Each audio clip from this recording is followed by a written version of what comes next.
Just like anything else in life, you also need to keep evolving your workout regimen. And no, that doesn't mean allotting one day a week to a particular muscle group. We're talking about a well thought out plan that makes sure you're always pushing your limits. Well, we're happy to tell you that you can follow a very simple strategy that will help you do just that, and it's called progressive overloading. In this video, we'll go beyond pseudoscience and look into the science behind gradually overloading your neuromuscular system, as well as the potential benefits of adopting the principle of progressive overloading into your workout routine. What is progressive overload?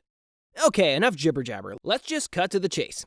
By definition, progressive overload is when you slowly but consistently increase the difficulty and intensity of your training regimen. The concept is simple. Muscle memory allows your body to remember how difficult previous exercises were. This means that you'll be able to handle more and more strain as time goes on. You see, muscles constantly need new stimulation in order to grow. If the difficulty level of your workout routine remains stagnant, so will your muscles. This is why progressive overload is a great way to keep improving your physique.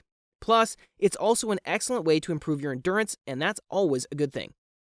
Why is it important? A lot of people seem to have this question.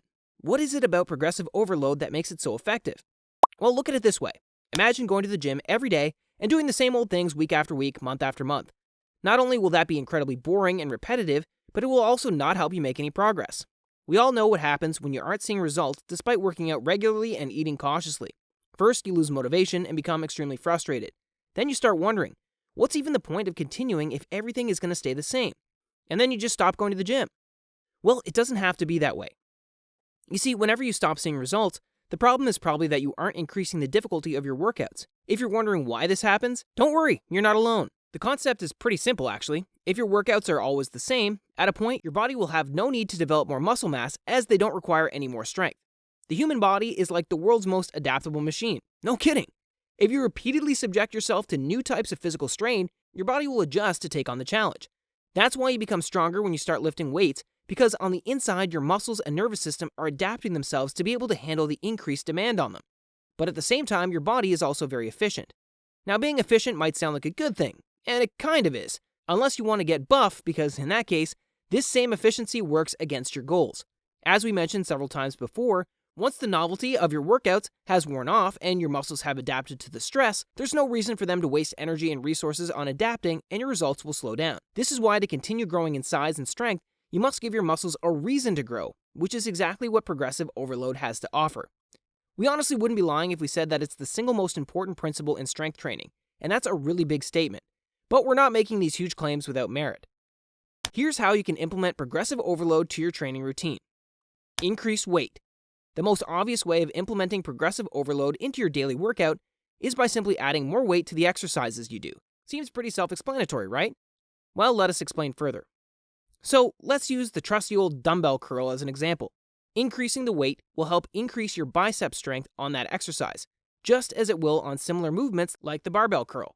This really applies to any exercise. If you successfully completed 3 sets of 12 reps with 25 pounds on the dumbbell bicep curl, you should simply try the 30-pound dumbbells next time you train biceps. Maybe you'd only be able to complete 3 sets of 10 reps that time, which is completely normal. The following week, you try your best to get 3 sets of 12 with the 30-pound dumbbells, and when you do, you up the weight again. Simple, isn't it? It's important to note that this is in no way the same as trying to achieve a single rep max on your deadlift.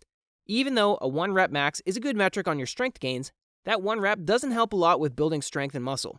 However, there's more to progressive overload than just adding more weights to the bar, because how could the muscle gods let anything be easy? Add volume. By doing more exercises or adding another set to your existing exercises, you are essentially progressively placing greater demands on your muscle tissues. Now keep in mind that increasing your total sets is the most effective way to increase your training volume, since your reps are best restricted to the 8 to 12 range. That could mean doing 3 sets of each exercise instead of 2 or adding another movement. You need to put in the effort. The level of effort is just as important as the volume. How hard are you trying? If you want to achieve progressive overload, take your past efforts and try to double them next time you hit the weights.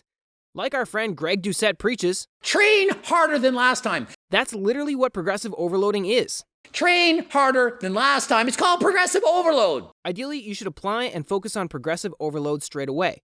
But at the very beginning of your fitness journey, you can get away with doing the same things over and over as your body isn't used to any stimulus whatsoever. So for a few months, you will see results doing the same thing, which is typically called the beginner gains phase. But with time, your body gets used to your workouts and needs more stimulus. In short, more stimulus can mean adding weight to the bar, doing more reps with the same weight you've been lifting, more overall sets per muscle group per week, or even just making each rep more difficult by changing up the tempo of your reps and performing them slower on the eccentric path of movement. Progressing in the gym takes time and effort.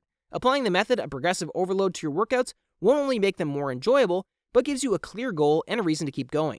Not seeing physical changes to your body can be demotivating, and sometimes it can take a very long time to finally see results physically. That's where progressive overload helps a lot. Seeing your progress on your lists and knowing you're getting stronger helps keep you motivated to continue with your workout plan, because if you're progressing in the gym, you know you're building muscle.